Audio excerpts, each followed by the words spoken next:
and the limits to gatherings put in place by the federal and state government. This has included receiving written deputations in lieu of our agenda forum and receiving public questions for the meeting in writing only prior to the meeting. Other parts of our normal agenda have been suspended as we are unable to have members of the public in the chamber at this time. This includes public statement time and petitions being presented in person. Some of our councillors are participating via electronic means, and so although you cannot see them in the chamber, they are considered to be present at this meeting, with the exception of Councillor Richardson, who is trying to dial up, and we hope she joins us shortly. We have made some arrangements to try and have them heard via our live stream, but cannot guarantee that that will occur. Other parts of our meeting procedures may also be modified to ensure the meeting is conducted in an effective and efficient manner and to deal with its business in a timely manner. We will deal with that shortly. Disclaimer: the City of Swan disclaims any liability for any loss arising from any person or body relying on a statement, discussion, recommendation or decision made during this meeting. Where an application for an approval, a licence or the like is considered or determined during this meeting, the City warns that neither the applicant nor any other person or body should rely upon the discussion or determination until written notice of either an approval and the conditions related to it or the refusal of the application has been issued by the City. This meeting is being live streamed and the recording will also be made available on the Council's website after the meeting. Attendance and apologies. All councillors, with the exception of Councillor Brodovnik, Richardson and Scanlon, are present in the chambers. Councillors Brodovnik and Richardson and Scanlon have been approved to attend this meeting via electronic means, and as I stated, with the exception of Councillor Richardson, who's having a technical issue, are present. Declarations of financial and proximity and interests affecting impartiality. All declarations should have been made prior to the meeting. Mr CEO, can you read all those declarations, please? Mr Mayor, Councillor Jones has indicated an impartiality in item C 1.4, that's the procurement arrangements. Councillor Congleton has expressed an impartiality in item 13.5, that's the Henley Book Structure Plan, as he was a previous client of the Burgess Group, who are the planners for it. And Mr Mayor, I have declared a financial interest in item C 3.1. That's the title of the item is the CEO Retirement Arrangements. As Mr Mayor, I am currently employed as the CEO. Mr Mayor. Any other declarations from councillors or staff? Be none. Okay, public question time. In-person public questions have been suspended this time, and all questions are required to be submitted in writing prior to the meeting. Questions with which due notice has been received from Ms Carol Simpson, Mr Mark Richards from the Bellevue Resident Ratepayers Association, Ms Naomi Jenkin, Ms Karen Mowat, Mr Bob Ellsbury and Mr Dave Glossop. And questions without due notice have been received from Ms Ellen Mangan, Ms Sue Manning, Ms Kath Rowland, Ms Karen Campbell and Mr Cole Gill. All responses to these questions have been provided. These responses are to be taken to be tabled and will be published in the minutes of this meeting. Councillors, we have a motion now we have to deal with in regarding to meeting procedures local law, the details of which are in the back of the green folder. As identified at the start of our meeting, pre-meeting procedures cannot be complied with or require modification for the meeting or for future meetings during this state of emergency and public health emergency. Other changes are also recommended to ensure effectiveness and efficiency of the meeting to enable the Council to deal with this business in a timely manner. The details are in the back of the green... Page 37? Page 37, councillors, in the green folder. And I require a mover and a seconder. Question, Mr Mayor. Oh, hang on a second. I have a mover from Councillor Congleton and a seconder, Councillor McCulloch. Question, Councillor Johnson. Yeah, question, Councillor. So we're talking what's on page 37 in the green folder here. Yes, the back. That's correct. At the back, right at the very back. 39. They were emailed out to you this afternoon. But Mr Mayor, quite a lot of this is contrary to the Local Government Act. Councillor, I will draw your attention to item 11.2 of the Local Act Standing Orders, which states where one or more provisions of a local act has been suspended, then action needs to be taken. Now, we can either do it this way, or it also states the presiding member can make that decision, but I'm giving council the opportunity to take part in that. So I'm not aware of that, Mr Mayor. Can you point us to that part of the Local Government Act? No, Local government laws, councillor, this one right here. It is the Immediate Procedures Local Law 2019, page 30. Question, Mayor. Councillor Colley. that's nothing, Mr Mayor. To make it very clear, Mr Mayor, nothing that's proposed here contradicts the Local Government Act. And some of those things need to be enacted to allow us to do what we're doing right there. Just a question, Mayor, if I could. It relates to how long will this be in place for? Do we have a time limit? The emergency. So for the state of the emergency. So when we come out of it and we can resume normal business and we no need to go to that, then it has to stay in place. So that would be determined by the state government. Pretty much. Yep. Thank you. Once they allow us to come out of it. So further question, Mr Mayor. Can you advise me of that section of our local law again that you refer to? Page 30, 11.2.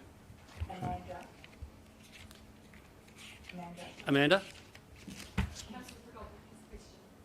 Councillor Podolnik, thank you. I'm supportive of the meeting procedures. I've just got one question. I tried to propose a motion and the Mayor and I had differing views on what's deemed as urgent. Are we able to have some clear guidelines surrounding this so it's not subjective? I could, obviously people have got different views. How do we sort of It's make not it part a of bit this. easier, I think? Well, at this point in time, what you're talking about is not part of what we're talking about right now. That had an issue to do with the motion. No, it is. No, actually, it is with the motion. What I'm saying is that, what we're saying is that if the deciding member or the mayor decides that it's urgent, we just have some guidelines around what's decided to be urgent. It's up to him. It's up to Well, Clarity around that. there could be a whole range of things. An issue of public safety, an issue of some kind of emergency, an issue where we have to spend funds. There'd be a raft of issues that declared urgency. Yep. Yep. Well, I'm fine with that, just if we could just outline that, please, and make it just part of the... Well, it's not part of this. It's not part of this. It's not part of this. Well, it's not part of the motion, but I can certainly send some guidelines around at a later date. Thank you. So, councillor, have a mover and a seconder.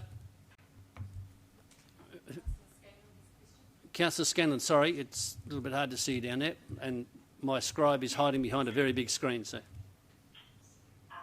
Thank you. Yes, I have just got my hand up, and I'll let you know in future when I want to speak. I can't find where this is. On the electronic copy, there's no page numbers. Are you referring to number 2, City Floor Meeting Procedures Local Law? I just want to make sure I'm across what we're discussing. that is correct. Thank you. It was emailed to you this afternoon, or it should have been. Am I correct? Yes? Yep. Yes. It was sent in the email. It was sent in the email. Councillors, I will remind you, we are on a very tight schedule tonight, so I do have a mover and a seconder. Is there anyone against? Yes. Further question, Mr Mayor. Further question? Can you advise, it says here under 2.11, page 38, notices of motions. With the concurrence of the presiding member, it says the CEO can exclude from the agenda any notice of motion deemed to be likely or involve a breach of written law. Well, that's part of it. But it goes on to say non-essential and non-urgent notice of motion. So who decides that? That would be the CEO and the With the presiding member. concurrence of the presiding member That's what it says there. and the CEO. Well, Yep. I can see that's what it says, Mr Mayor. It sounds pretty subjective to me. So It is I'm it is opposed. the local law, councillor, so... Yeah, I'm opposed to the changes. Well, that's fine. Well, you're allowed to The be. argument. We can start the argument, councillors, but I'm giving this 10 minutes. If we don't resolve it, I'll be kicking it into next week because we haven't got all day to spend on this. So, Mr Mayor, just put the motion. Can I just ask one question? You need to. Because that's the issue I was raising. And from what I understand, the mayor is saying that he's going to provide guidelines surrounding this. I'll try and give you some kind of indication of what constitutes an urgent item. Okay. I have a motion from Councillor Zanino to put the motion. In favour? Okay. Those in favour of the motion being put? 1, 2, 3, 4, 5, 6, 7, 8, 9, 10. How many do I need? No one in. You got anyone? You got in there? They got a vote too. Okay, you guys. And Councillor Podovnik's got a hand up, Mr. Mayor. Okay, Councillor Podovnik, are you voting? Yes, she is. She's got a hand up. Okay, so in that case, the motion is carried. 11. So now put the motion. Those in favour of the motion? 1, 2, 3, 4, 5, 6, 7, 8, 9, 10, 11. And 2 on the screen. And Mr. 2 on the Mayor. screen is 12. 3 on the 2 on screen. the screen. Thank you. 12. Okay, so that's, and there was only 3 against, I think, was it? Yep. 3 against, so the motion is carried. Thank you, councillors. That takes us now to public statement time, which has been suspended this time. At petitions, I'm not aware of any, Mr. CEO. No, I don't have any, Mr. Mayor. Okay. Prior to the meeting, written deputations were received from... Excuse me, we do actually. Okay, Councillor Johnson. Yeah, okay, Mr. Mayor. It's to the Mayor and all City of Swan councillors. We, the undersigned, being residents of the city, say current designs for the Midland Oval redevelopment master plan show 9 heritage homes are potentially to be demolished. That's 41, 43, 45, 25, 29 and 41 The Crescent and 20, 22, 24 Keene Street, Midland. We call on the City of Swan to recognise the historic and cultural significance of these homes to the Midland community and have them independently and expertly assessed for inclusion on the local government inventory so as to provide these places with an appropriate level of heritage protection such that they can be incorporated into the design of the MORM, and it includes 113 signatures. Okay. Thank you, Councillor Johnson. Any others? No. Councillors' deputations which have been received.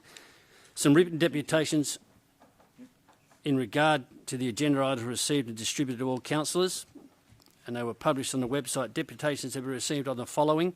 Item 13.4, the caretaker's dwelling in Old 2J Road, Gidgegunnup, from Miss Janet Putnam.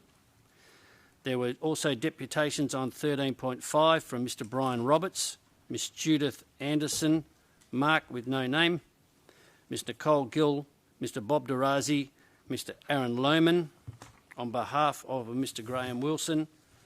From the Department of Education, Mr. Humphrey Bogart and Mr. John Burgess. Also on 3.4, which is the planning application and approvals necessary for the continuation of the clay extraction activity at Midland Brick Quarry on Hallett Gardens, Upper Swan. One was received from Miss Anne Winchester from the Upper Swan Upper Swan District's resident ratepayers. My apologies.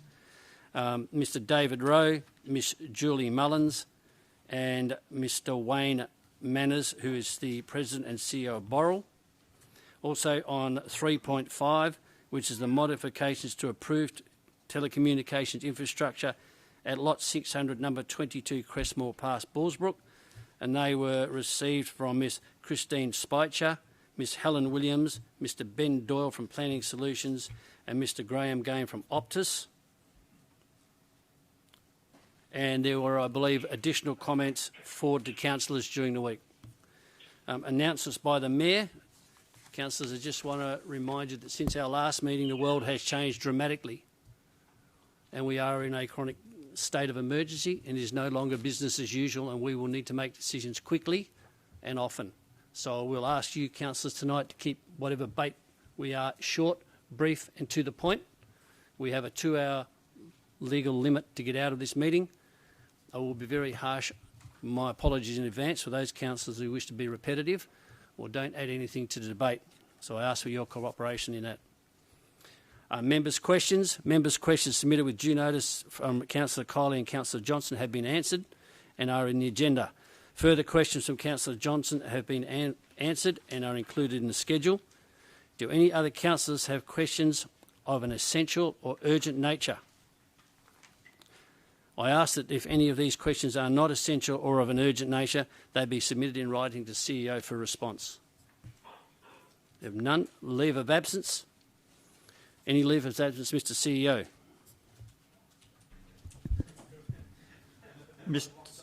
Mr. Mayor, I've received a request from Councillor McNamara requesting leave of absence from the period of April 9 to June 12th, both days inclusive, Mr. Mayor. Okay. Any others? Okay, No. Can I have that leave of absence be approved? Moved to Councillor Congdon and second to Kiley. Anyone against? Declare them carried. Confirmations of the previous minutes. Can I have a mover and a seconder for the minutes of the last meeting? Moved to Councillor Parry, seconded to Councillor Lucas. Is there anyone against? Declare them carried. Councillors, that takes us to business left over from the previous meeting and item 13.4. And we have an alternate recommendation from Councillor Johnson. Councillor Henderson. Thank you, Mayor. I move the Council resolve to defer consideration of this matter to the ordinary meeting of Council to be held on the 6th of May 2020 to enable the applicant to meet requirements for the bushfire attack level with neighbouring properties and suitably qualified fire protection professionals certification, as they've spent significant funds to date and seek assistance to continue with obtaining the required documentation. Thank you. Do I have a seconder? Seconded Councillor Zanino. Is there anyone against? Declare carried. That takes us to 13.5, which is proposed Henley Brook structure plan for various lots in Henley Brook, Swan SB 2019-4. And proposed motion from Councillor Congerton. Thank you, Mr Mayor and councillors.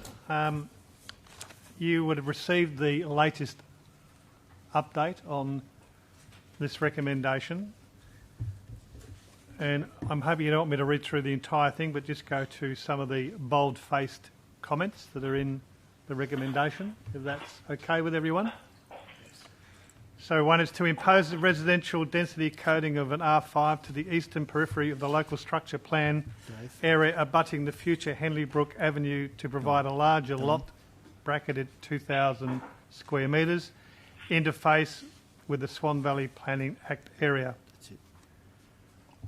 The second paragraph is, and a desire to ensure that existing residences within the local structure plan are not lost to public open space provisions as follows.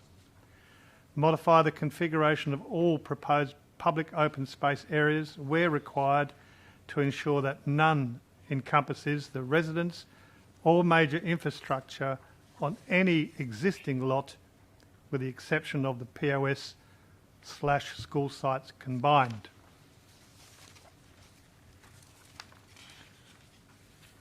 The next bolded component is make provision for the depiction of a site to provide a small local commercial centre of 300 square metres, bracketed net lettable area.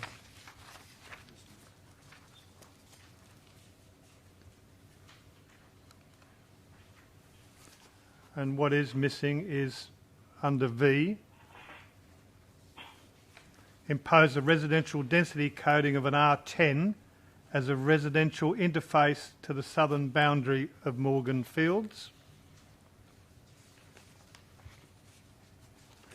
And number 2 on the last page is recommend that the West Australian Planning Commission resolve to direct the city to re-advertise the local structure plan so modified, inclusive of any modifications to resolve to make it in accordance with R.22 bracketed 2 of Part 4 of Schedule 2 of the Planning and Development Local Planning Scheme Regulations 2015.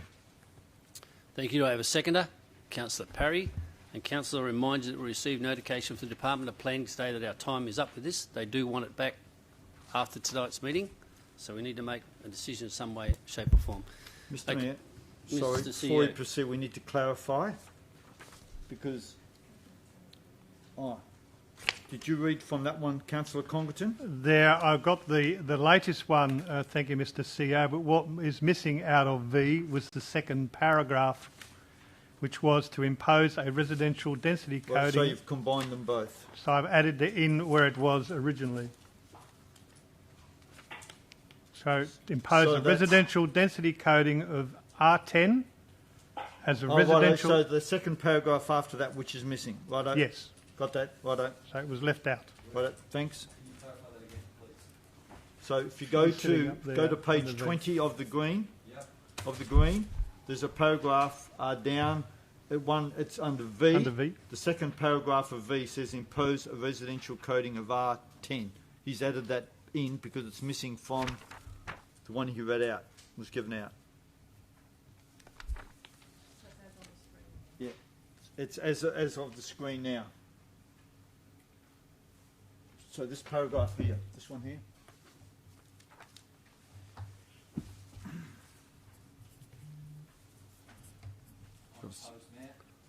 Okay. So, yep, it's all up on the screen now.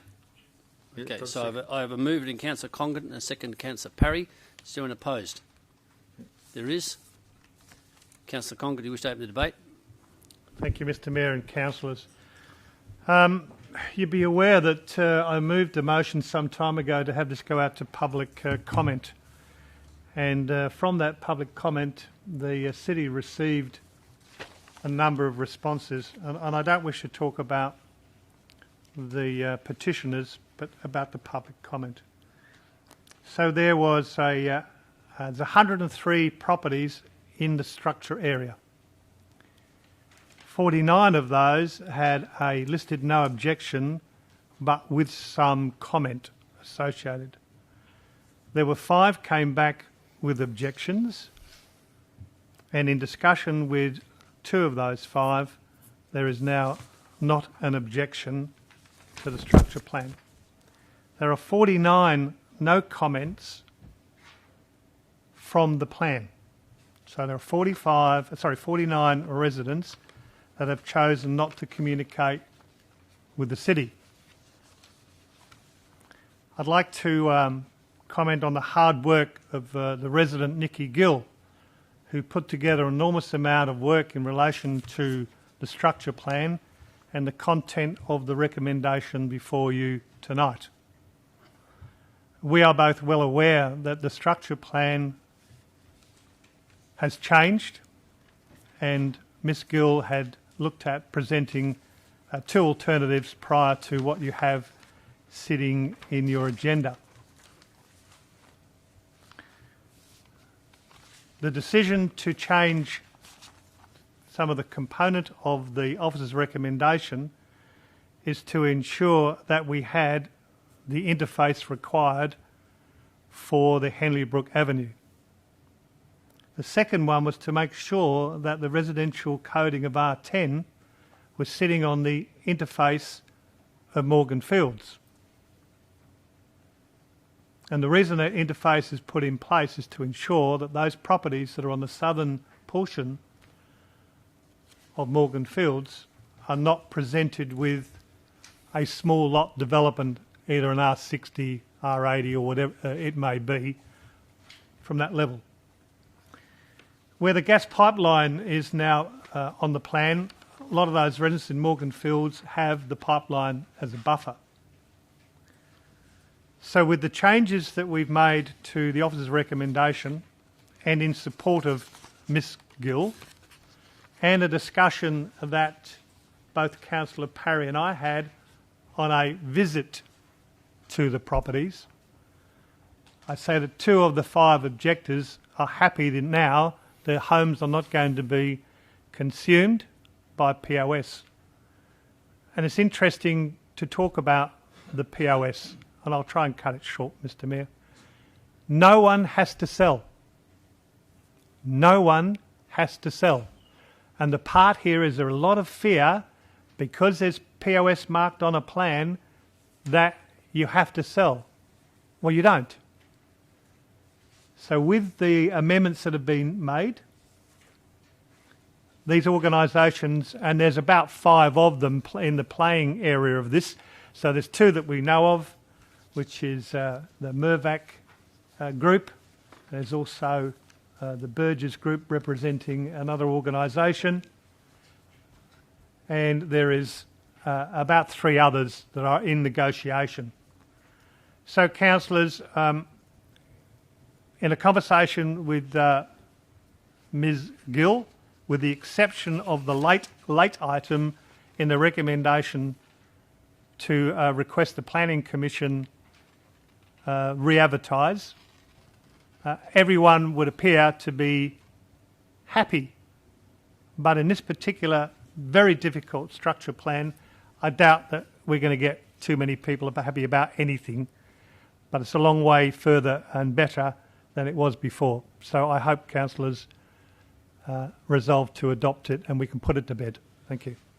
Thank you, Councillor Concord. And Councillor Parry is the seconder. Do you have anything to add? Due to time restraint, so I won't make any comment. Thank you. Okay, Councillor Kiley as the objector.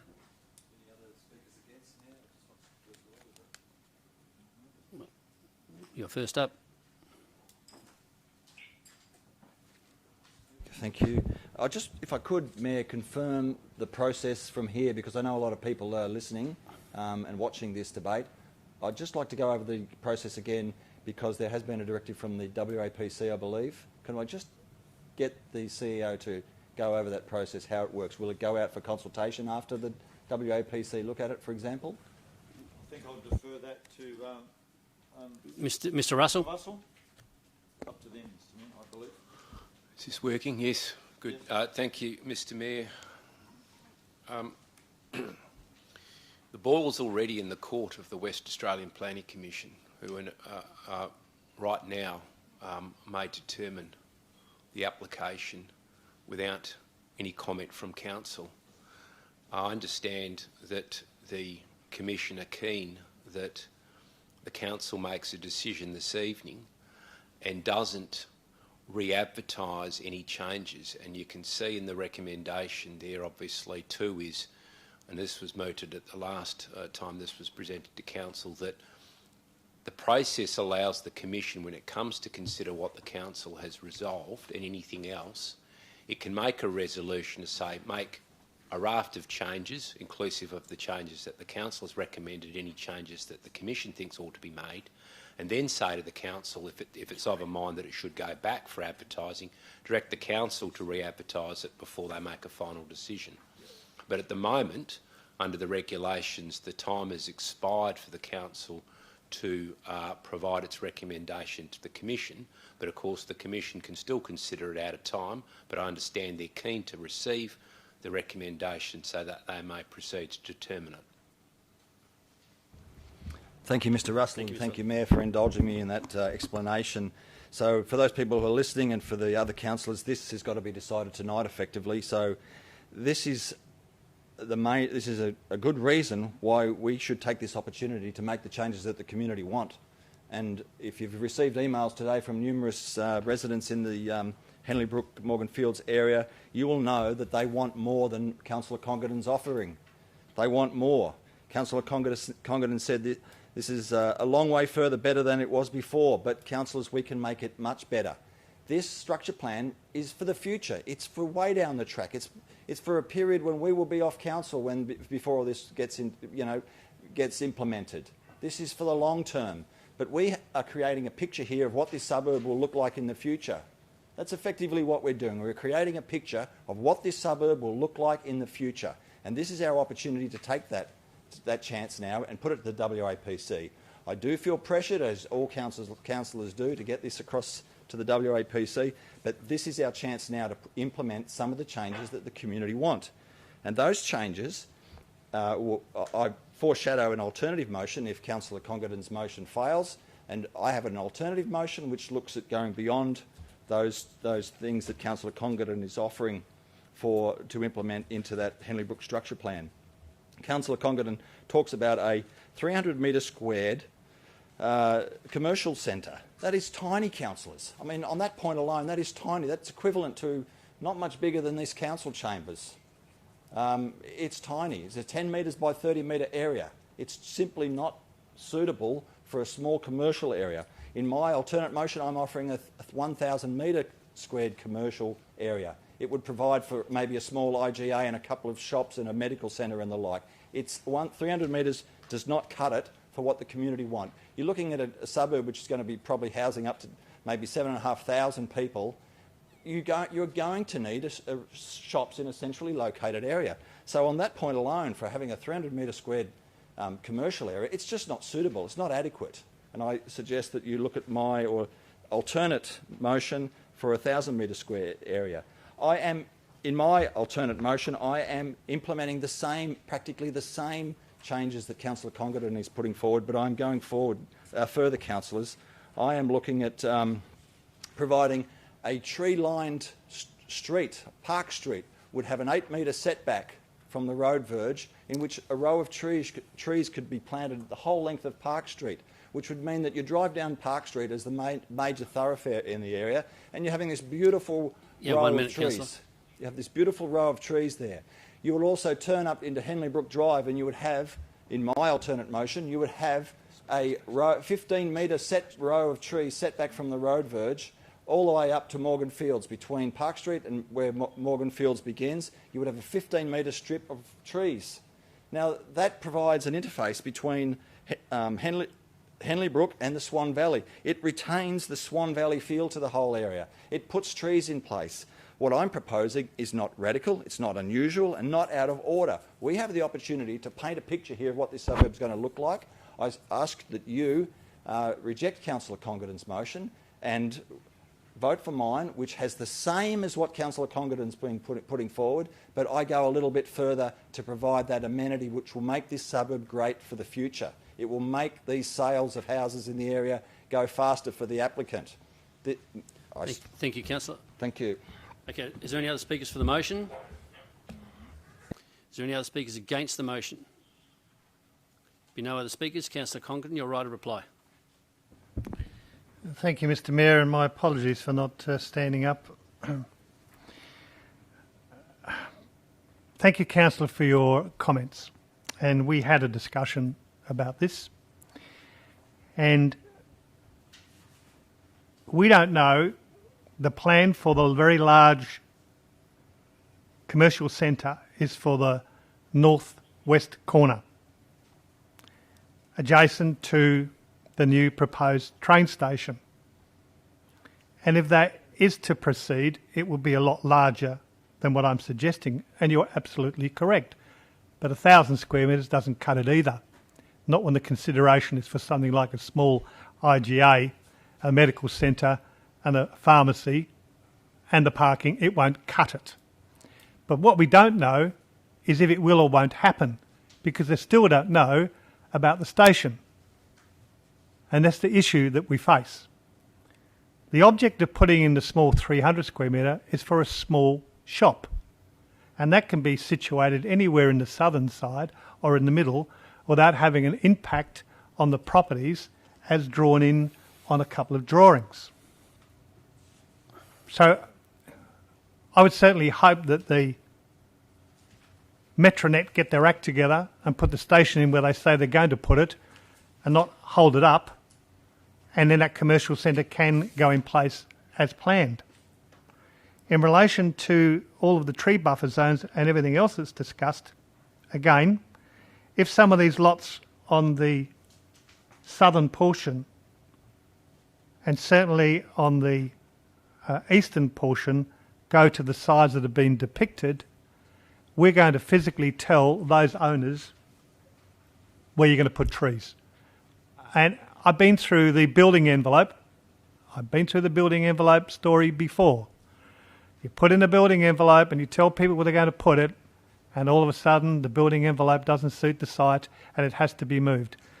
There's bowel considerations to be given to an army of trees that could be planted here. And I indicated quite strongly, thank you, that I drove down Henley Brook Ave and I saw the locations of the homes, and they are pretty close to the road. So I can't support what you've done, and I do commend you for your efforts. We have met and got a lot of things done to make this happen. Councillors, the people in the community want it done and dusted. We've heard them in the chamber, some in tears. I've had emails of people saying, get on with it, just get on with it. Thank you, Councillor Congdon. Now put the motion. Those in favour of the motion? 1, 2, 3, 4, 5, 6, 7.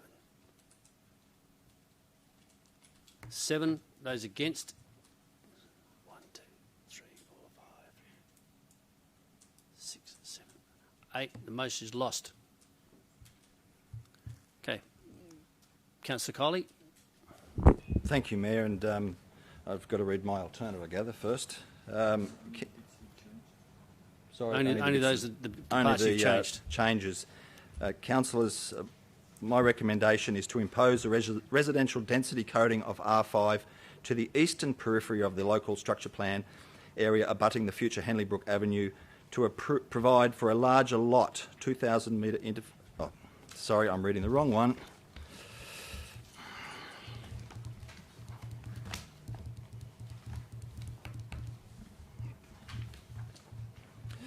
I've got it here. To provide an additional linear corridor of public open space along the full extent of the eastern edge of the structure plan area abutting the future Henley Brook Avenue to a width of 15 metres in order to provide a tree buffer zone. 6, provide an additional linear corridor of public open space along the full extent of the southern edge of the structure plan area abutting Park Street to a width of 8 metres in order to provide a tree buffer zone and to ensure that no individual lots shall have direct access egress to Park Street. Impose a residential density coding of R5 to R10 to both the eastern and southern peripheries of the local structure plan behind the recommended public open space corridors, and along its boundary with Morgan Fields to provide for a larger lot interface with the Swan Valley Planning Act area, Morgan Fields, and the larger lots on the southern side of Park Street.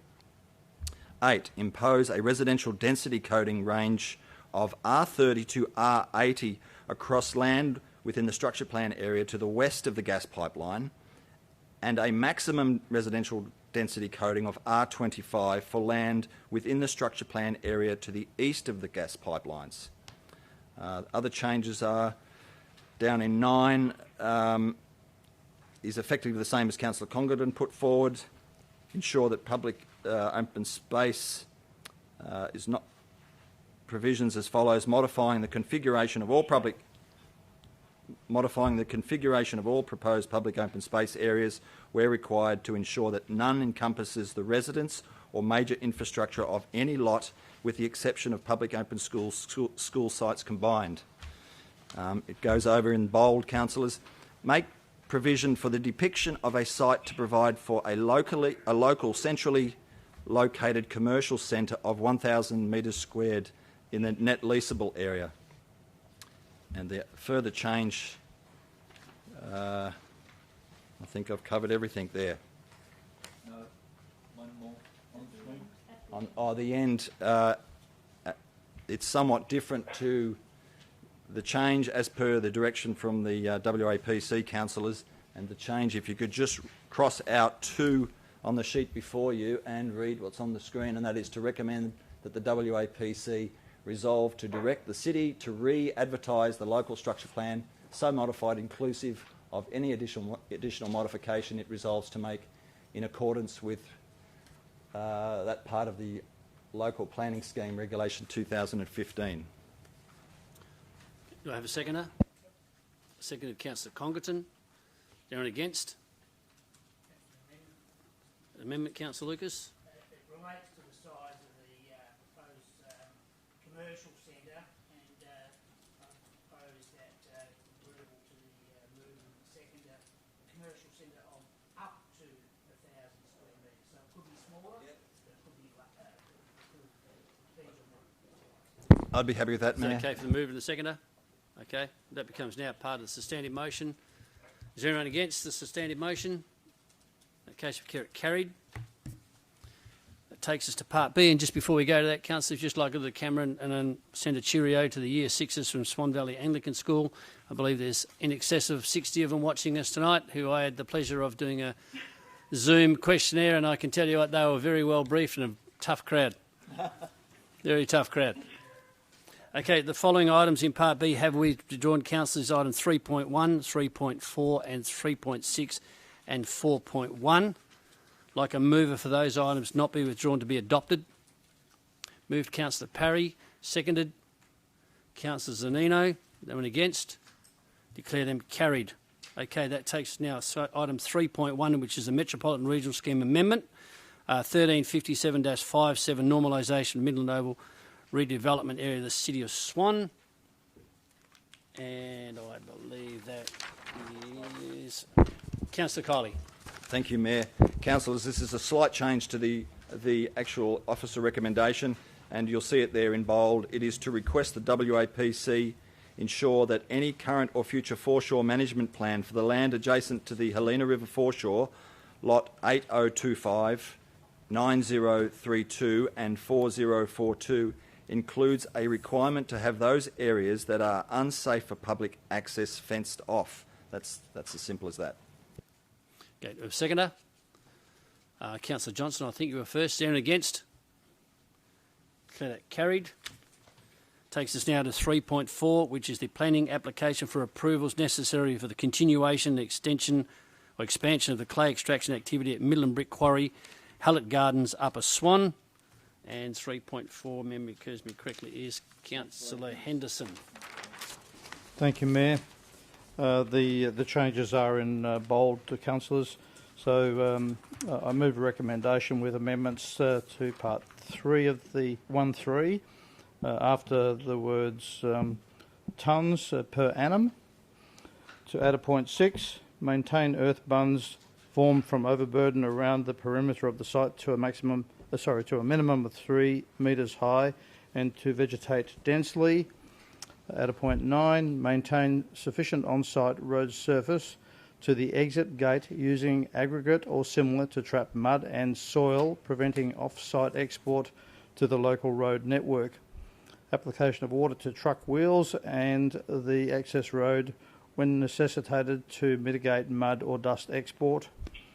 Point 12, construct a cyclone fence around, or mesh fence, around the site with lockable gates to prevent illegal access and to include warning signage. We have a seconder. Councillor Zanino. Is there anyone against? Question, Councillor McNamara. Councillor Henderson said construction of a cyclone and a mesh fence. There's two different fences. Or Link Mesh Cyclone is a brand. Cyclone is solid fence. That's a wire fence. Okay. Okay.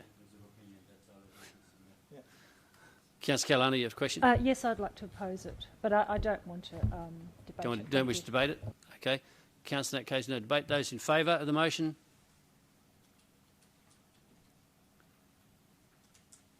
Those against?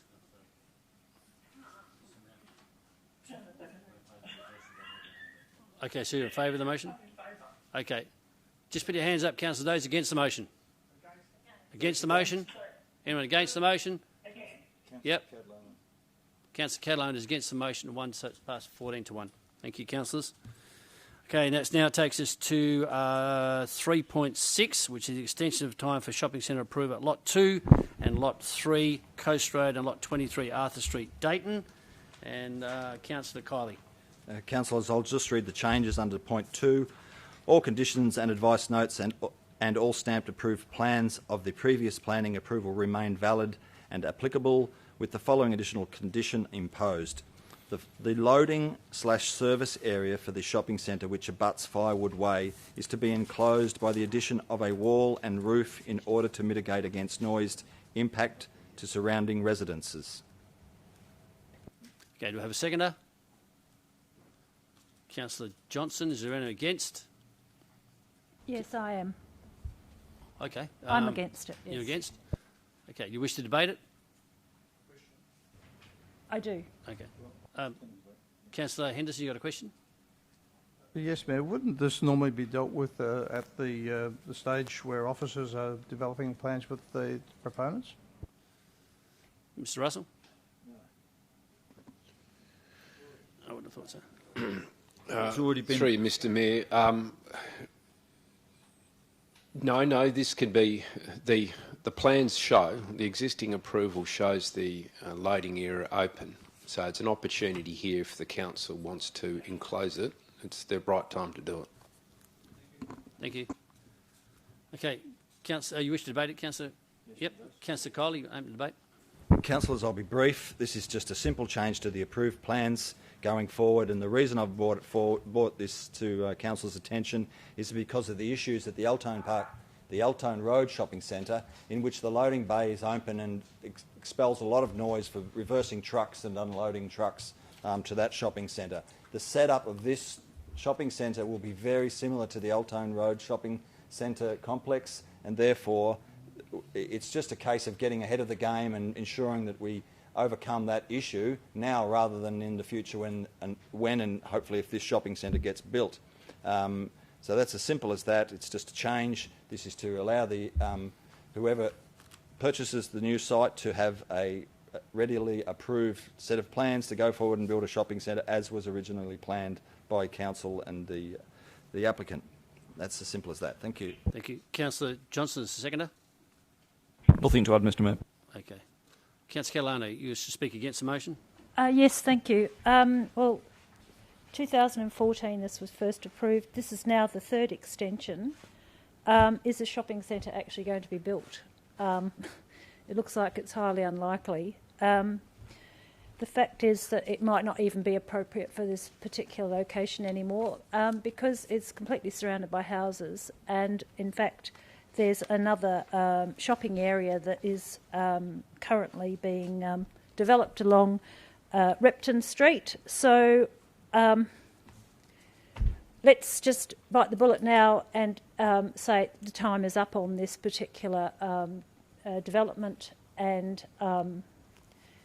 think about other ways that this particular land can be used. It's unlikely that the shopping centre is going to be there. We've got Caversham Shopping Centre just straight down Arthur Street, and I think this is just more of a waste of time. And in fact, I really think that Dayton residents have absolutely had enough of this site. I know they have, actually.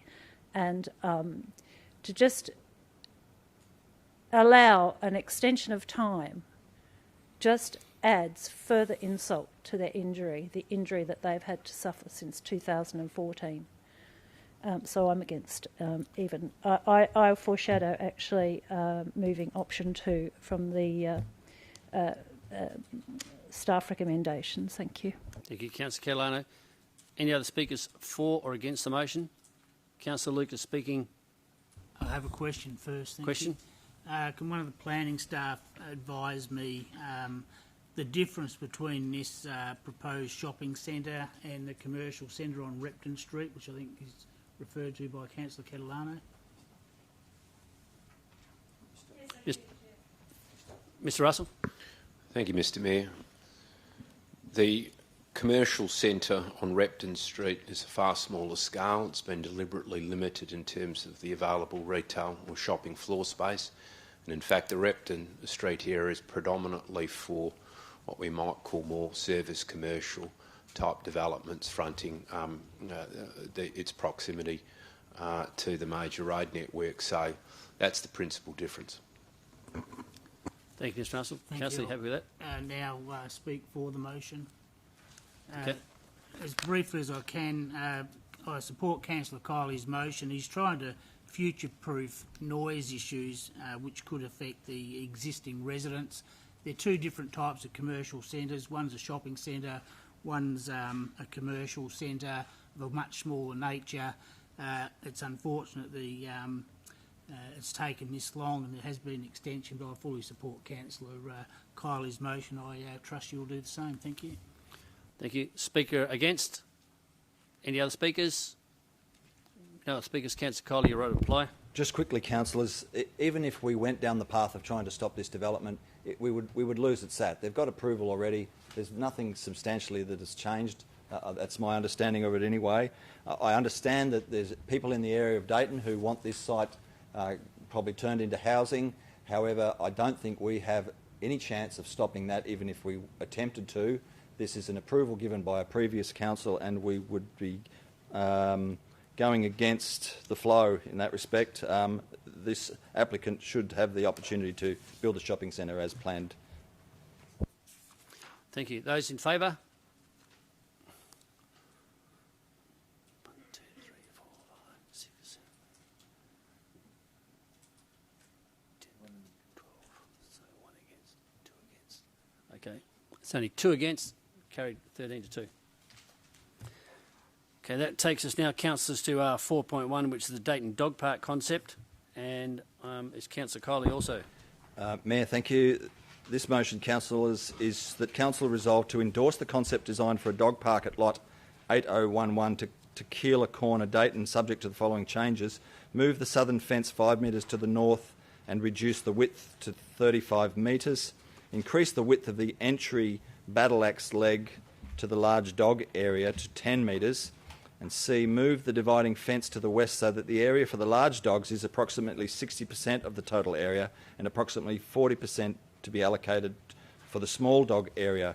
Include, number 2, include $150,000 in the city's draft 2021 budget. advise submitters and adjacent residents accordingly. And 4, record the reason for changing the officer's recommendation is to move the dog park further from the adjacent properties and to ensure that the large dogs have more space.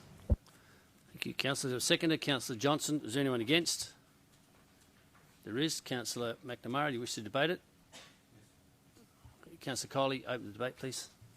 Again, in the interest of time, councillors, this is a very simple change. We're dealing with a dog fence here effectively. That's the effect of my amendments, is to allow a larger area for the large dogs and a smaller area for the small dogs. Admittedly, we might have a situation where we're going to have a lot of small dogs, a disproportionate number of small dogs in a suburb like Dayton, but I still believe that a large dog requires a larger area to run around in, and therefore the change is simply to do that. There is also a setback of the boundary to the southern side away from properties who may have complained about the potential for noise and disturbance. So the effect there is to move the boundary further away from properties. There already is a buffer zone provided between the existing residential properties and the dog park itself. This is just simply to move it back another 5 metres because it is quite a large space, and we've got the opportunity to do that for the sake of nearby neighbours. It's a fairly simple motion, councillors, and I encourage you to vote for it. Thank you. Thank you, Councillor Coley. Councillor Johnson. No one's add anything to that, Mr Mayor. Thank you. Councillor McNamara is Speaker against the motion. Thank you, Mr Mayor. Mr Mayor, before I go and foreshadow an alternative to this, to the staff recommendation, if this fails. Basically, I don't think this is the right time to be spending $150,000 from the point of view of this. We are trying to reduce our budget drastically from the point of view of the issues that are occurring in the great outside doors. So basically, I want to foreshadow that this matter be put to one side until the 21-22 budget, and that just to reserve that situation. Thank you. Thank you, Councillor McNamara. Speaker against for the motion. Against the motion, Councillor Henderson. Briefly, question, just one moment, Councillor. Yep. Question, Councillor Scanlon, was it? Thank you, Mr Mayor. Yes, just a question 3 for the staff. I'd just like to ask if there is a reason why the small dog area is larger than the large dog area. Is there a reason why it's designed that way? Mr. Caton. No, there wasn't any specific reason. The small dog area does have the power pole structure, the power line structure in it, so a little bit of extra area was included in that for that reason. But yeah, there wasn't any formula behind the sizing of it. Okay. Thank you, Mr. Caton. Councillor Henderson. Thank you, Mayor and councillors. I, in fact, was going to do much along the lines of Councillor McNamara. I would suggest that this be put on ice for 12 months should this motion be lost. However, if you want to consider all of the things that we've got to do in our budget, every dollar is going to make a difference. And councillors, I think we should, as I say, just pull back on this one. Put the money aside such that we can help our ratepayers where they're going to need it. And so, regrettably, at this time, I think we should defer this for a year. Thank you, Councillor Henderson. Any other speakers? Question, Councillor Congerton. Thank you, Mr Mayor. It is in point 2 to include $150,000 in the city's draft budget. If it's in the draft budget, it's not locking it in because the draft budget is reviewed before we accept the budget, correct? It is correct, Councillor. Thank you. Any other speakers? In that case, Councillor Scanlon. Thank you, Mr Mayor. I'd just like to speak in favour of Councillor Kiley's motion and that the city continue with putting this onto the draft budget. For the reason that during this coronavirus pandemic, people are spending a great deal more time at home. People are working from home.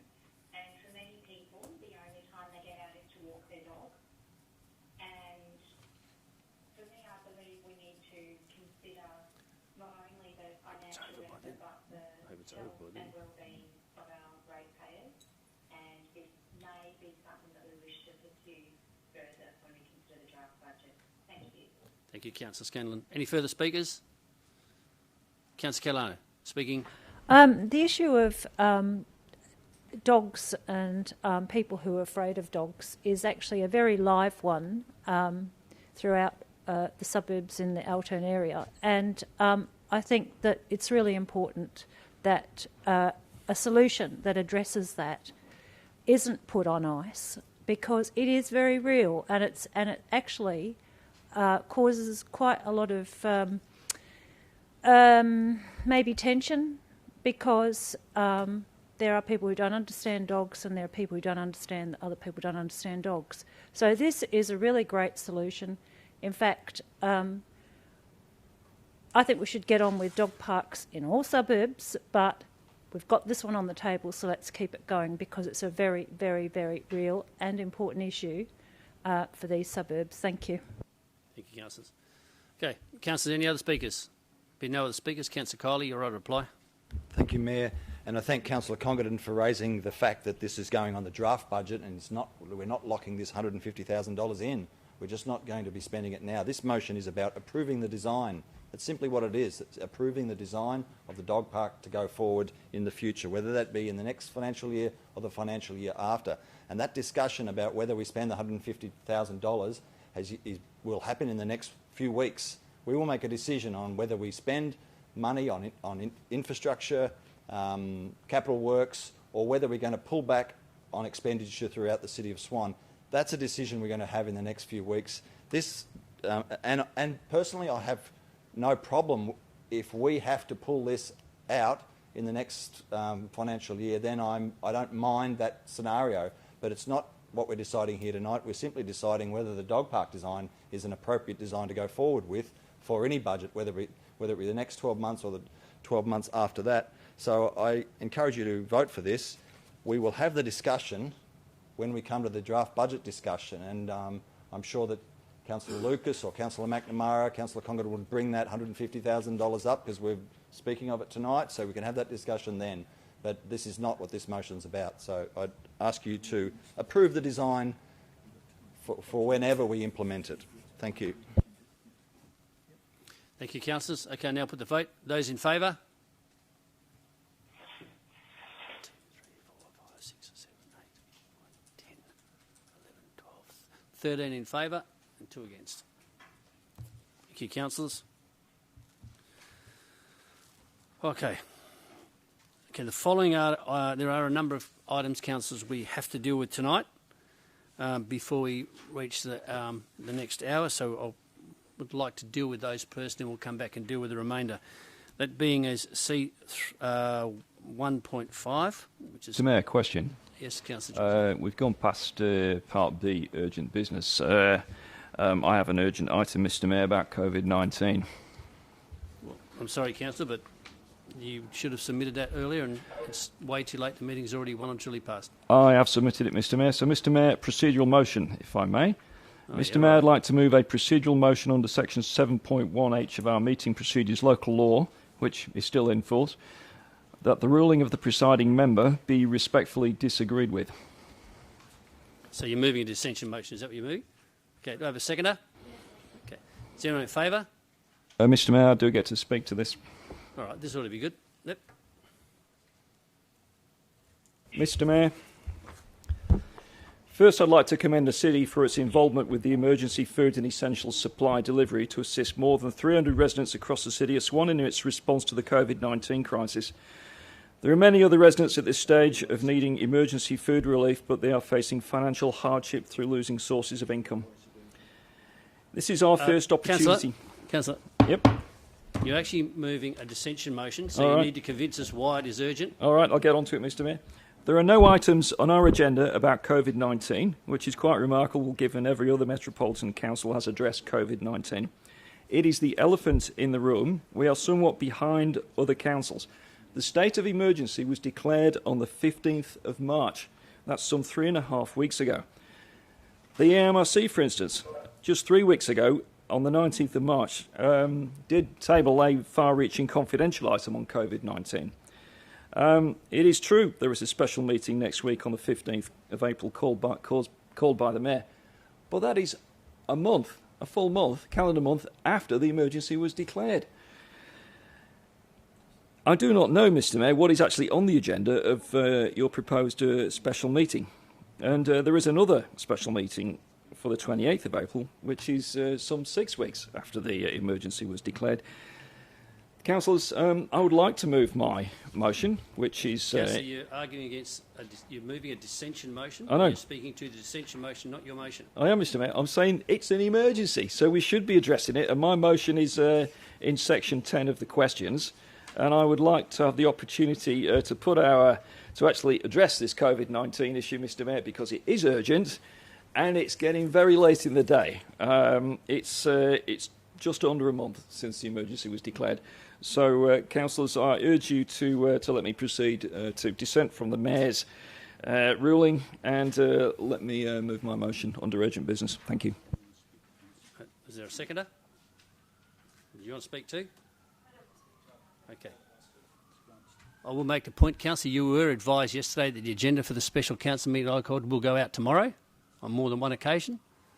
The fact that it might have been 4 weeks, the world has changed on every daily basis. So when you get to the meeting next week, you will have a large number of items, including budgetary considerations and a whole lot of... So I am not considering, and I've already ruled it out of order, but I'm happy to take the vote. Okay, those in favour of the dissension motion? It's failed. Thank you. Just a question, Mayor, if I could. On that point... Well, it's been dealt with, Councillor, so... just a general question, if I could, then. We'll make it quick, but if it's about what we just spoke about, that has been dealt with. I know people are watching, and as They are. To Councillor Johnson's point, could you just reiterate the process from, as of tomorrow, you're sending out a... Tomorrow you will have an agenda and a report to go with that. And it's quite extensive, and the staff have been working on it for at least the whole 3 weeks, given the changing nature of which we're working on a daily basis. And that's for the meeting next week? It is the meeting for the 15th. Thank you. Thank you. Okay, just going back, councillors, there are a number... There was only, I believe there was... Sorry? 6-9 it was? 9-6. Councillor Scanlon, it's on the same thing. We are finished that item, so we are moving on. What are you after? I'd just like to ask if we are able to add items about coronavirus to the special meeting that you've called, given we don't have the contents of the agenda yet. Well, you'll be able to see that tomorrow, and you will have the contents of the agenda. Thank you. Yes, and at the special meeting next week, we'll be able to add things. It'll be a special meeting, Council, to deal with the items on the agenda. So when you get it, you can go through it and you can make a decision then. Okay. So just a reminder, councillors, there are items that we need to deal with tonight, which is C1.5. And in the confidential folder, there is C3.1 and 3.4. So what I would like to deal with those and then come back to the remainder that we have time available to us. Okay? So we're clear on that? So that brings us to C1.5. Sorry, C1.5, Councillor Johnson. Sorry, Mr Mayor, you've caught me on the hop here. Right, so I'll give you time to get your breath. C3 1.5. That's a okay, revocation. revoking or changing decisions. So, okay, let me just turn to that one.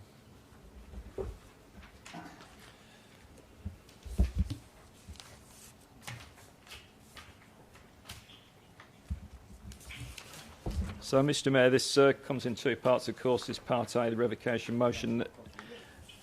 My motion is that the Council resolve to revoke the decision of Council made at the 11th of March 2020 ordinary meeting of Council in regard to item C 3.5 recruitment process for Chief Executive Officer.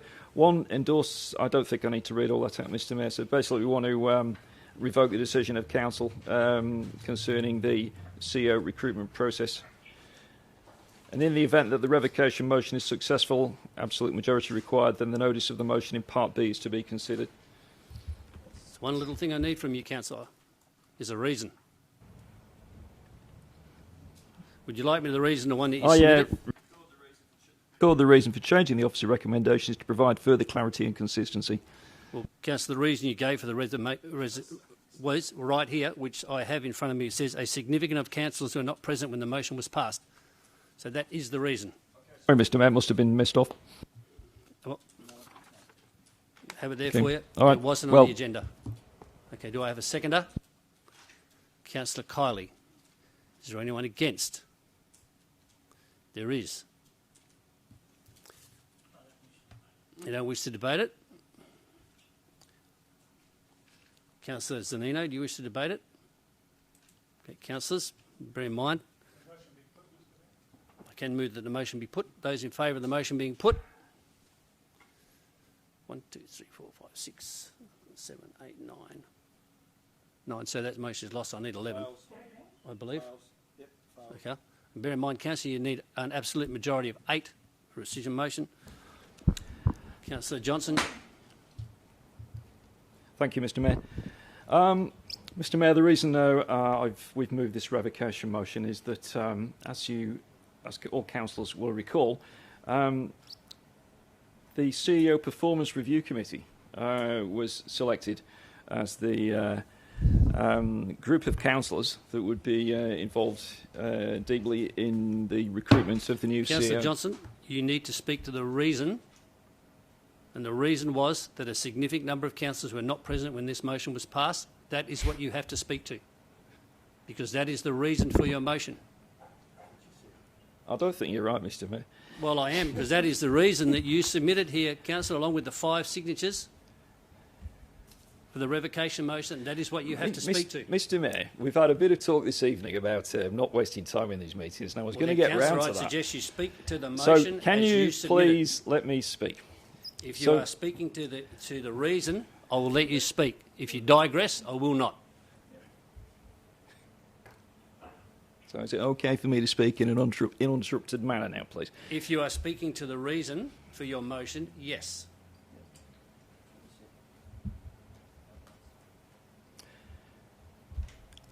Councillors, the CEO Performance Review Committee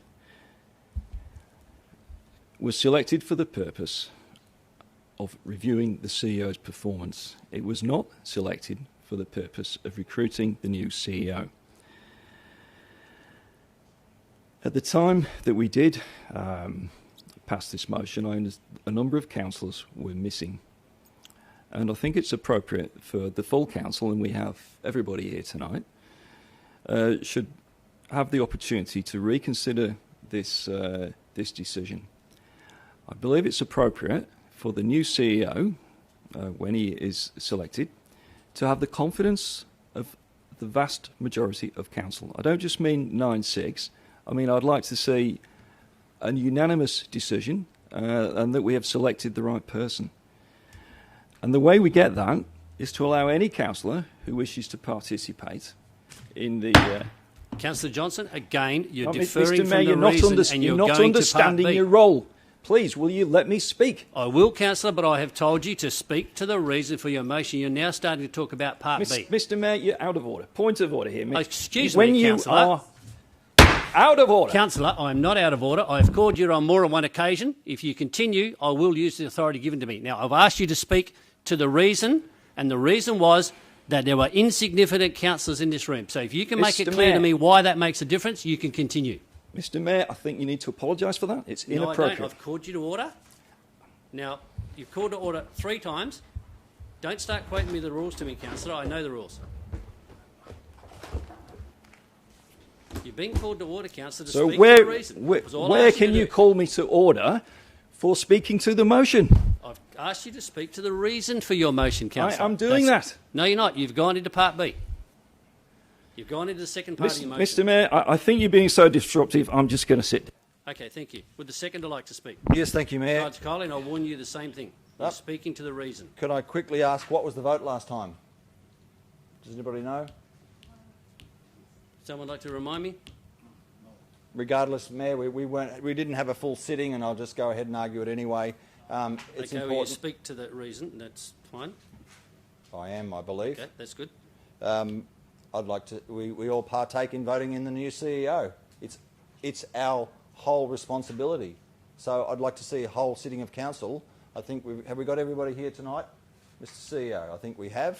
Don't think there's anybody on holidays. It's no one's capable of taking holidays at the moment, I believe. So I believe it's important that we have a vote on this and not give it simply over to a committee that never had the responsibility to employ the CEO in the first place. So we haven't even had a vote on a committee to endorse the CEO, the new CEO. So I'm just suggesting we all get to vote on it. So it's simple as that. Speaker against the motion? Well, I'd make the point, councillors, while there were 3 missing, we only require a quorum of 8 to have a vote. There was more than enough councillors in to have the vote. That's that comment. Is there any other speakers? Councillor Johns, you wish to speak any more or not? Okay, if you shake your head, I'll just put it straight to I'm vote. happy to. Are you asking me to? I don't understand where we're at in the meeting proceeding. Well, there was Mr. no Mayor. right to reply because no one debated against it, so we finished. Those no councillors, I put it to vote. Remind you to get up. This needs a majority of 8. Mr. Mayor, a question, please. Question. Please, Well, Mr. Mayor. Mr. Mayor, can you tell me where in the local law it says you must only speak to the reason? Can you please show me that? it's in the local government now if you support the motion. Okay. Those in favour of council. I've got a question. Has to speak. I've got a has to question. speak to the motion, and the motion was that there was insufficient councillors. Councillors, I have closed the debate. Councillors, I have closed the debate. Councillor Scanlon, I've closed the debate. I've got a question. So what provision in the Local Government Act are we talking about, or the regulations or whatever it is? Can I have the provision, please? Can someone tell, and then I'm going straight to vote. Thank you. No, I mean, it's a legitimate question. If it, Well, if Councillor, it- you stand up and move a motion. You are if we're required to relying justify on your a motion. provision in the Local Government Act, I'd like to know what it is. Ms. Thank Lay? you. Ms. Lay? Or Miss Albright behind the back there?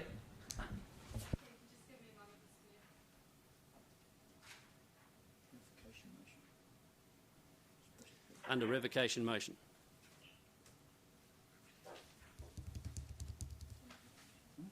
Specifically, that the Speaker or the person who puts the motion isn't able to speak to the motion, that they have only going to speak Councillor, to the reason. we're Thank not you. debating at the moment. We're waiting for an answer. I'm asking the question. You already asked the please. question. Mr Mayor, under the point of order, it talks about a valid point of order being, so this is 5.2 of the meeting procedures, that a valid point of order is that a speaker's remarks are not relevant to the motion or the amendment being debated. Yeah, this is right. What you were saying wasn't relevant to the motion. Well, it was relevant to the motion. There's a difference, Mayor, between the motion and the reason. Well, the reason, Councillor Catalano, I've ruled it. You moved it to motion, and it's been endorsed. So I'm now putting it to the vote. Thank you, Mr. Mayor. May I ask you to look at Part 5, preserving order? Nowhere in there does it say that you're allowed to direct me as whether I talk to the motion or to the reason for the motion. I can't see it in there at all. So I feel that my speech has CEO, been you had a comment there, I interrupted believe. and Mr. disrupted. Mayor, we and are it's- talking about a revocation motion, and when you give a reason, we're not talking about the new motion or the reasons why the previous motion was given. It's about why there's a revocation motion, and that reason was given was that there was insufficient numbers of councillors. So that was the reason that was given. That was the whole reason of the whole point. So therefore, Mr. Mayor, I believe you have to argue that point, and I think that's what you. And that's have. what you That's did. the point that's you've been all I made. asked Councillor Johnson to speak to. But I'm sorry, a belief is not enough. I Well, want to I'm know sorry, what Councillor. we are It's relying finished. on. We're finished and we're moving on. I'm now going to put the vote. Councillors in favour of the motion. 3, 4, 5, 6. The motion is lost. Okay, now I'm going to councillors ask for a motion to go behind closed doors to deal with one or two of those urgent motions. If I could have a motion to go behind closed doors, move Councillor Congdon, second Councillor Parry. Is there anyone against? Will you turn off the recording?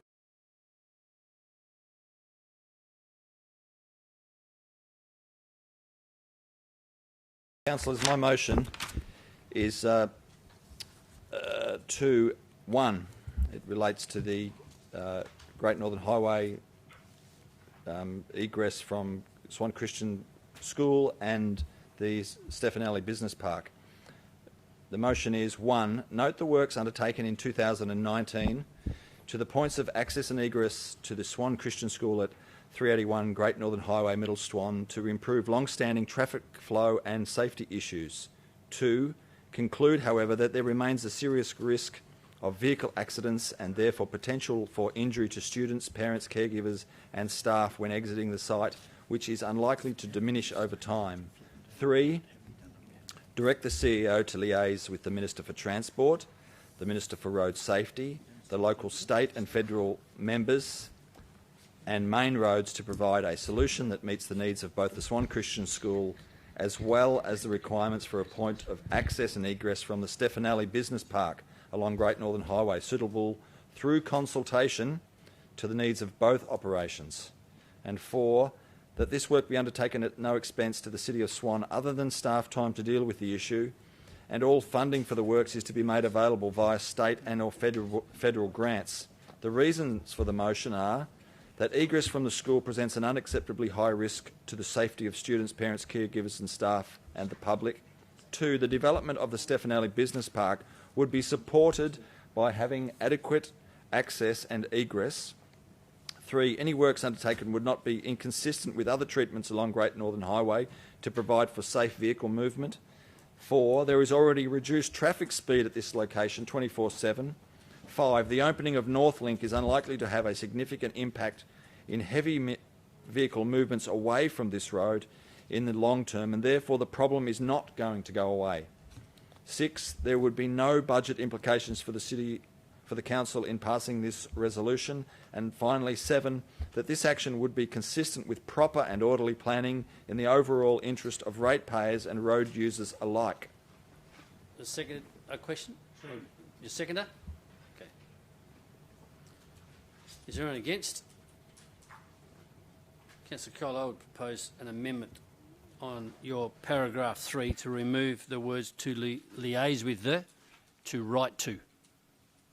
I would accept that, Mayor. Is that okay with the seconder? Okay, that becomes a standing motion. Now, is there anyone against? Okay, no one against. Carried. Okay, now item C 1.2 is also Councillor Kiley, which is request for acquittals documents for funding provided to community organisations. Councillors, this motion is to direct the CEO to provide all councillors with acquittal documentation for ratepayer funds provided to community organisations within the City of Swan for the past 3 years. The reasons for the motion are as follows. 1, the CEO has refused individual councillors access to this information. 2, councillors have an oversight responsibility in respect of how ratepayer funds are being spent in accordance with Section 2.1 of the Local Government Act 1995, specifically A, and the role of the councillor is to he or she represents the interest of electors, ratepayers and residents of the district. And 3, there is community concern as to whether ratepayer funds are being spent in the interest of the community they were originally given to and for the reasons they were originally given. We have a seconder? Seconded Councillor Johnson. Is there anyone against? Anyone against? There is. Councillor Kiley, would you open the debate? Mayor, I'm in the interest of time as well. I would normally have rabbled on for quite a while on this. I'm sure you would have. Absolutely. But this is quite simple, councillors, and I'm sure you've probably made your minds up already on this item. This effectively is a very slippery path we're going down if we're saying that you cannot access this information. Here we are, a group of 15 councillors. We've all got the responsibility to appoint a CEO. We've all got the rights now to ring up staff or inquire as to what this item in a list of expenditures was for. We've all got that opportunity. If we go down this path of saying that you cannot access this information, this specific information, where does it stop? Where does it stop when you want to access why we spent $15 on stamps at some event, or when we spent $3,000 on another event, or what was it actually for? When you make that inquiry in the future, are you going to be told that this is operational, councillors? You can't touch it, because that's what we're being told here. This is operational. This is a very slippery slope we're going down. In some respects, I'm fearful of the result. I am fearful of what's going to be voted on tonight, because you are going to be setting a precedent. You are going to be setting a precedent that whenever staff don't want to show you something, or whenever a group of councillors get together and say we don't want this information made public, you are going to be setting a precedent. This motion is about transparency, openness in what we do, and we've enjoyed that. We have the ability to find out what's going on. This is not operational in respect of we are telling staff what to do. There's no mention of us telling staff what to do in any of this. We are simply wanting to look at maybe a page or two of information as to where the money was spent. And at the end of the day, this is ratepayer money. This is not some little stash that the City of Swan keep to themselves and hand out when it suits them. This is ratepayers' money. These are the people we're supposed to be representing. Why would we want to hide that information away? When Bob Ellsbury writes in and says, I want to know how much we spent on the Christmas function or whatever, are we to hide that away too and say, sorry, Bob, that's operational, we can't tell you? When somebody rings up and says, why have you spent $110,000 or $120,000 on a dog park, or what did it actually cost? Are we going to say, oh, sorry, that's operational too? I heard from Councillor Conkerton, was surprised, I think, and he may want to clarify that with me, when this was discussed at a previous council meeting. He was surprised that information would be withheld from councillors, but this is effectively what's happening. There are a group of some councillors wanting to know where this money has been spent, where this ratepayer funds have been spent. And that doesn't matter which organisation it is.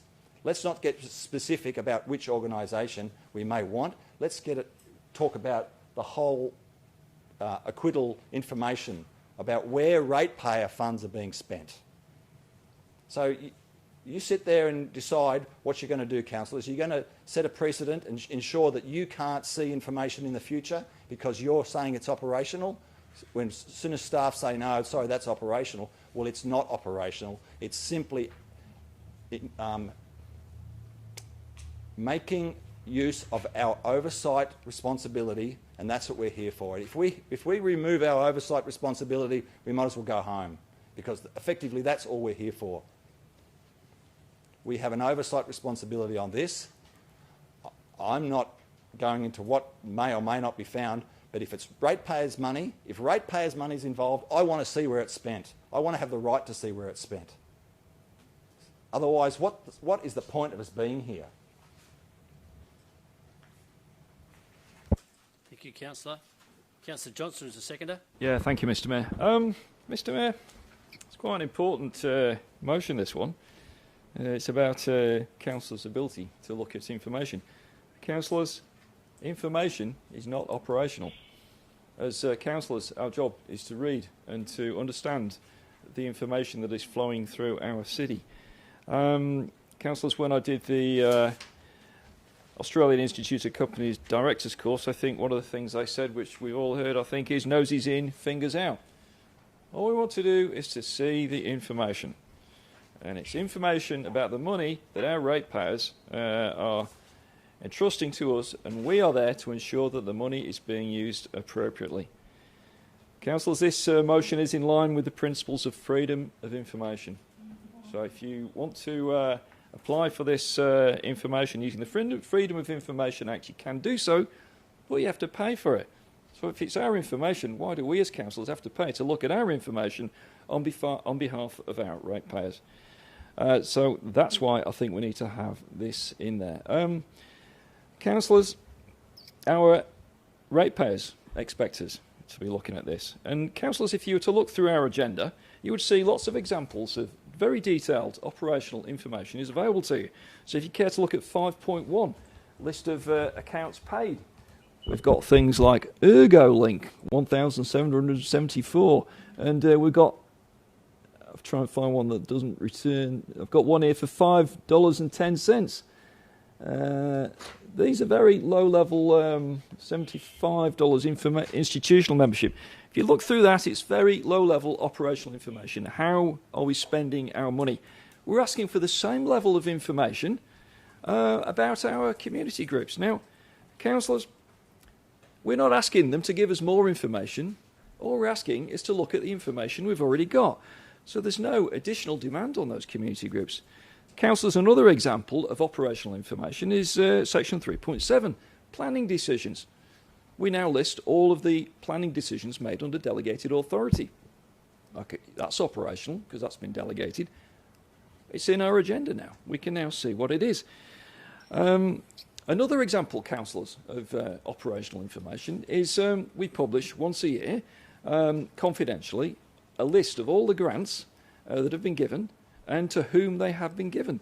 So if someone's going off to some sporting event somewhere, I guess there might not be quite so many grants this year, unfortunately, we get to see who got what money, and I think that's kind of important. So, councillors, this is nothing new. It is as a result of our community groups going out there doing great things. I think we're probably giving more money out. There needs to be greater oversight, and who better to do that than your councillors? It's not the staff's job to do that oversight. We oversee the staff, but we need to be able to look in and see what information is there. So, councillors, this is entirely in line with public policy and with the existing information that's been provided in our agenda. And it's nothing new. We're not putting a greater demand on anybody out there. So, councillors, in the interests of council doing its job properly, I would urge you to vote for this motion. Thank you. Thank you. Speaker against the motion? Councillor McNamara, I think you were first. Thank you, Mr. Mayor. Mr. Mayor, one statement that Councillor, that the previous councillor Johnson. One statement that Councillor Johnson just made was, we oversee staff.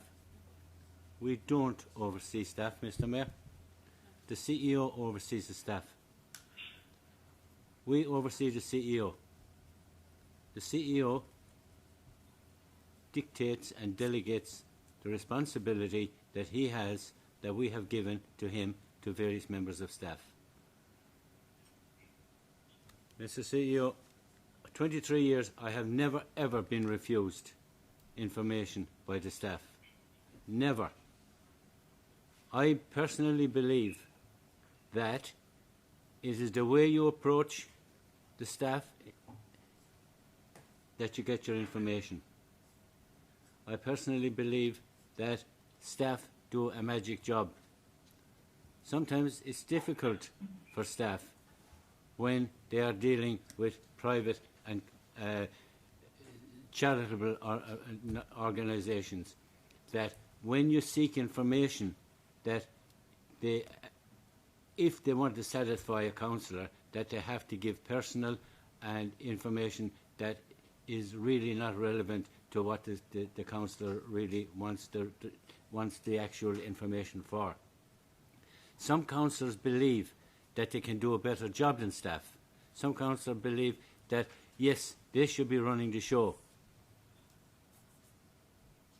Yes, we do run the show. We make the executive decisions for the CEO to implement. And the CEO tells the staff and forwards that information, those particular decisions, down the channels. It is none of our business, Mr. Mayor, none of our business what happens with contracts and private contracts, whatever. Yes, we can get that information if we ask properly for them, rather than be actually deciding on behalf of staff how better things should happen and how things should happen in a better fashion. Thank you. Thank you. Speaker for the motion. Question, Councillor Jones. Thank you, Mr. Mayor. Just a question for the CEO. Does the city have checks and balances in place to ensure grants that have been allocated are acquitted correctly?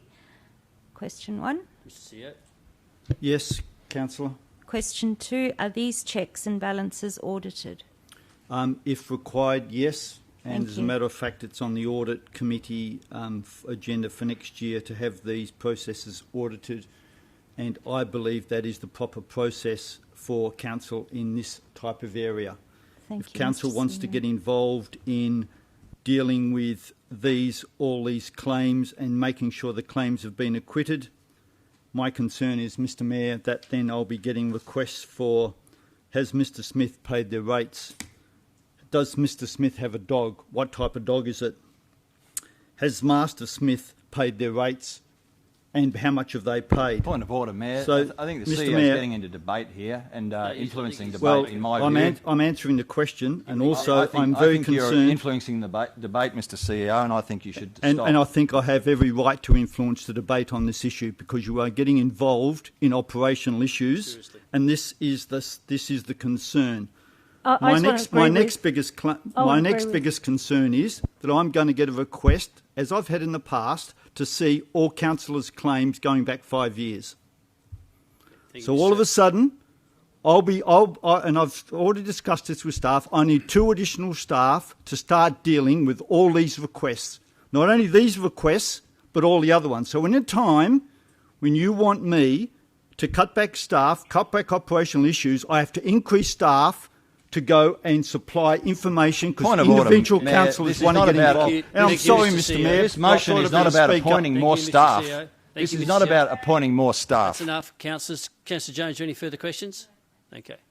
Now, I'm sorry, Mr. Mayor. that's all right, Mr. CEO. Now, Speaker against the motion. Councillor Congerton, you've been waiting patiently. Thank you. Perhaps on page 341 sums up for me when it says in the paragraph, just before the bottom paragraph, this is an administrative task within the scope of the CEO functions, which has also been outlined by Councillor McNamara, and council members are specifically prohibited from undertaking tasks which contribute to the administration of the local government. When I first joined council, there was a thing that was, we are not in operations. We don't mess in the operations, which is completely different to the comments that were discussed before about if Mr. Ellsbury wanted to find out how much money we spent on the Christmas fund, we wouldn't give it to him. Well, we would give it to him because anything that Mr. Ellsbury's asked for, I think we've given to him. And then you went on further, Councillor Kylie, to go, the dog park. You know, if I want to know how much dog park costs, that's not a grant. That's the position of where the council have agreed to place on a budget money. It's not a grant. Then you went further in your discussion to talk about stamps. We want to know about stamps. I mean, please. Well, I think you were being ridiculous, Councillor, when you mentioned the word stamps and smaller items. But anyway, let's You're move demeaning on. the issue, Councillor. I'm not. Councillor Congerton has the floor. Thank you. I'm not demeaning the issue at all. I think to the contrary. But, Mr. Mayor, Councillor, CEO, as a chairman of the Audit Committee, any of these items can be flagged through to the Audit Committee.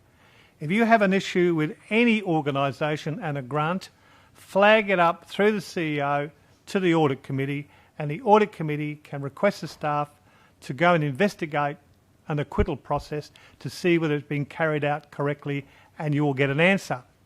And the former chair of the Audit Committee ought to know that. Ought to know that. You spent enough time as the former chair, Councillor Johnson.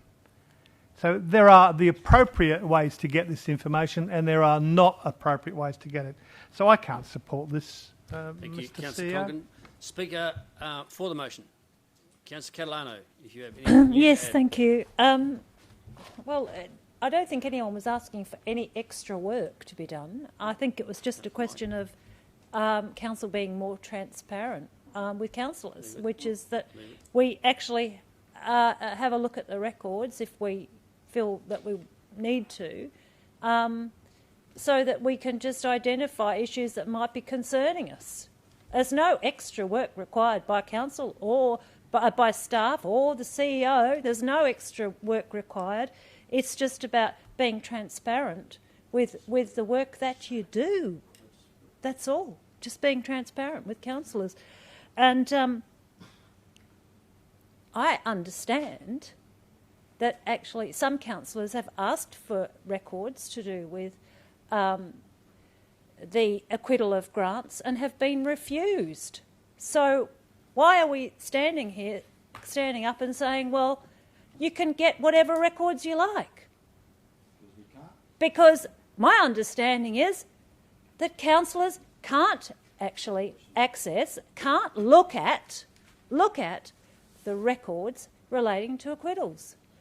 Now, I mean, what is there to hide? You're looking very defensive. You're looking like you've got something to hide.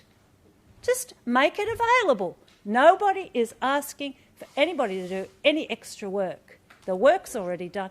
It's about being accountable to councillors so that they can actually satisfy their own inquiries, which are legitimately made for their ratepayers, and there's nothing that needs to be There's no need for defensiveness. It's just a question of let's do it. You know, so what if somebody does ask to have a look at whatever the councillors have asked for in reimbursements or whatever? So what? What have we got to hide? Anybody could have a look at any reimbursements that I've had for anything. I've got nothing to hide. And I don't understand why anyone on this council would actually feel that there's anything to hide in any of the staff or the city's records. And, you know, I appreciate the work they do, the staff does, but I just think that actually to do our job properly, we should not be denied records that are held by the city, and particularly those that involve the expenditure of ratepayers' funds. Thank you. Speaker against the motion. Any other speakers? Councillor McCulloch.